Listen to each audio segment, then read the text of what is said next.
Well, hey y'all, welcome back to our channel. I'm Elizabeth at Southerngmoregals. We're really glad that you're here. In today's video, we have a 4th of July DIY that you can put outdoors. We're also going to give you a little short tour of our garden, my raised garden bed, and then I have a small koi pond with goldfish in it. So let's jump right into our DIY.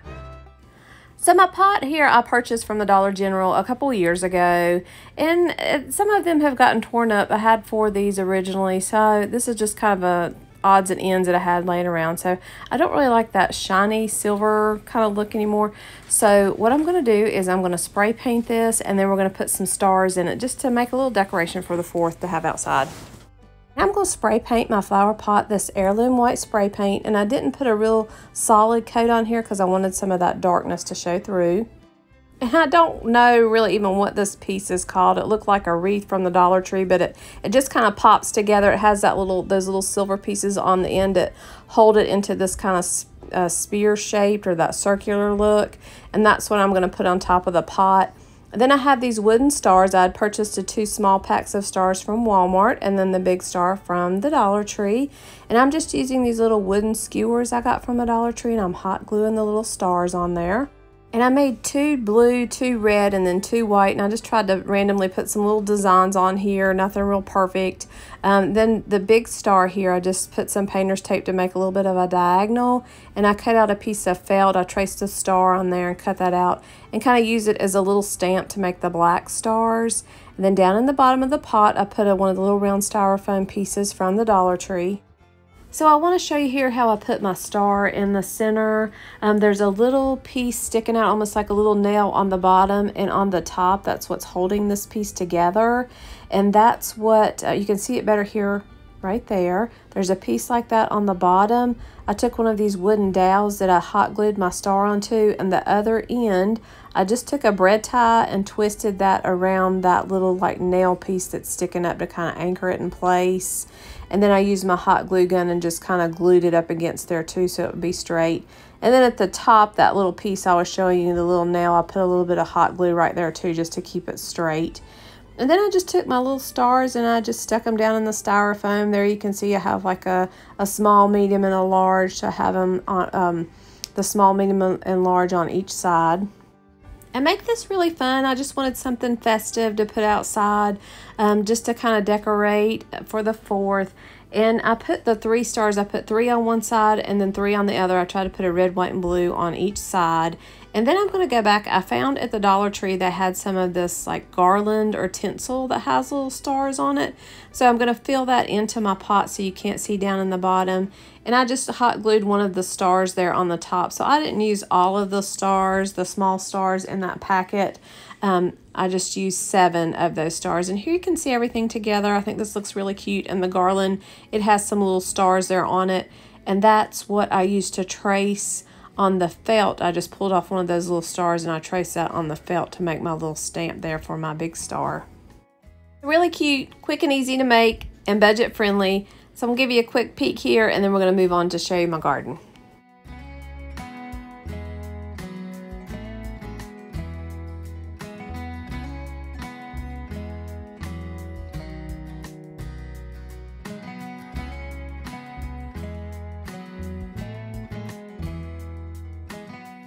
Now look at this hot mess. This is from, I think, the end of April, maybe the first part of May. This is my raised flower bed or raised garden.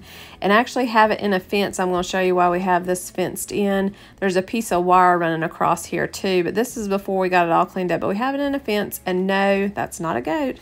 That's my little son here, almost like my little toddler. But that's why we have it fenced in, because this is exactly what he'll do.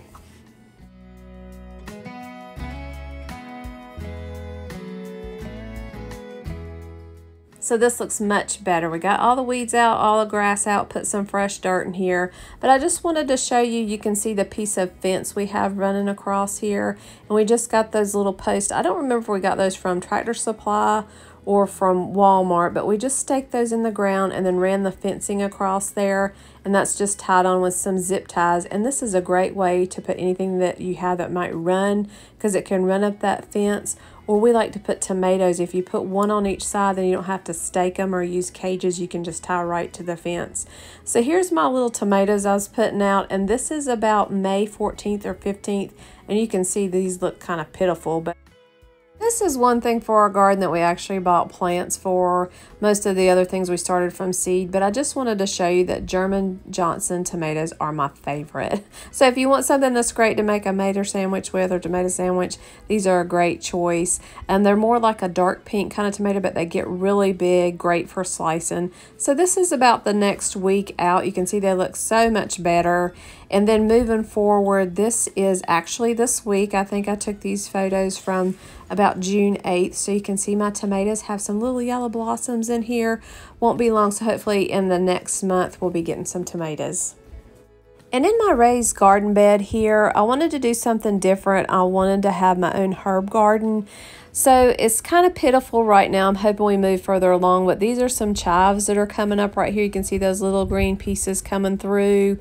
I planted these about the middle of May, and I've had to replant those because they just didn't come up good, or either the birds are getting a hold of them and eating all of the new little sprouts that are coming out. But this is dill I planted beside of it. It came up pretty good. It's still kind of tender, some of it, and then I replanted some of the rows there right beside of it. So the dill is looking okay. It needs to be separated maybe a little bit when it gets a little bit bigger.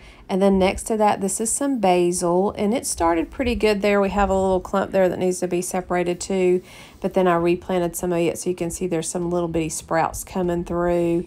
I love to make my own ranch dip and salad dressing, so that's why I wanted to make the herbs for that. So I have no idea how to freeze dry them. So if anybody knows how to do that once they get finished, I'll be glad to have some tips on how to do that. And this last little bit here, this was some parsley too I planted, and it's just barely starting to come up too. So a lot of this herb stuff is a little bit slow going, so hopefully next month we'll have some better results with these things in my raised garden bed.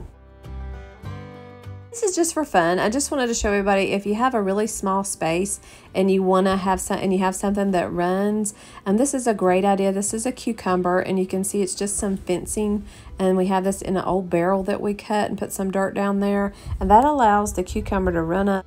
And this is also a great way, not only if you have a small space, but if you have a bad back and maybe can't bend down a lot, because this will grow up the fence, and you can just come by and pick your beans or your cucumbers or whatever off the fence. And this is just a picture of right beside my big garden. For some reason, I didn't get a good picture of it right after we plowed, but before we planted it. So there's just a little snapshot in here. And then you'll see my little kitty rolling around. And we're participating in the How Does Your Garden Grow series. We didn't have a video in the first one, but we're joining the second one here. So we want to say thank you to all of the lovely ladies that are in the series or the collab today. We have everyone's information here listed down in our description box. So check out their videos when you get finished here and see how their gardens and their tips and their DIYs are for this collab today. We want to say thank you to Lisa Marie and Living My Best Life with Lisa Marie, and Jamie from Simple Roots Simple Living, and Lon from Living Life with Lon, and then Emily from Farm Charm Sheep. And we planted the big garden around May 14th, so everything is coming up great. This is actually fast forward to June the 8th, so everything is looking really good. I wanted to just show you a little closer look. These are my green beans. I love to can beans and also eat fresh beans, so these are Blue Lake bush beans. So if you don't want to fool with things, you're having to make their green beans running up something, a bush bean like this is great. And these are also great for canning if you want to do some canning. These are a couple of the German Johnson tomatoes that we put out in the big garden. The ones closer to my house are a little bit bigger, just where we could water those, and we can't water this big garden. So these are getting close to the point we're going to have to stake them.